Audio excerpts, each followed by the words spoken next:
who was running the country? And I'm going to give you the most terrifying answer. I don't know. I genuinely don't know.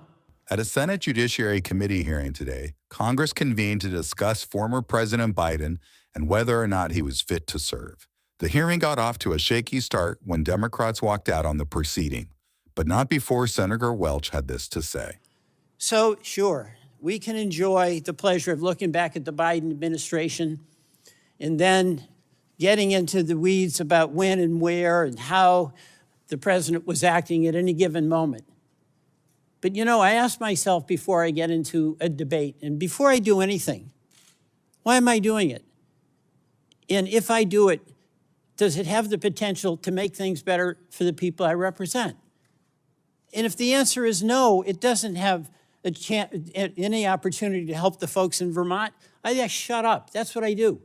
Senator Britt responded with her disappointment. The American people deserve better. And the fact that we have none of my Democratic colleagues over here, that this entire dais is empty, that what they allowed to happen, that they are not interested in correcting it for the future is absolutely mind-blowing.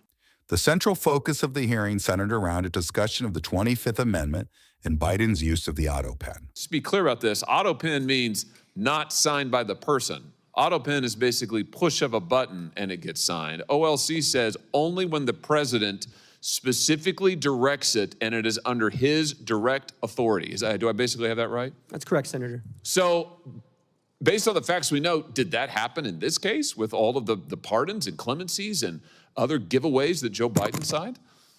Assuming that the Biden White House complied with sort of traditional practice of presidential administrations and that there was record keeping either from the staff secretary or others, there should be records to indicate either through covering memorandum or briefing books where the president would have signed his signature authorizing this decision. None of that has come forward. That would be very easy to dispel some of these concerns. As the hearing concluded, Senator Cruz offered these last words. The Biden administration may go down in history as the most brazen constitutional fraud in American history.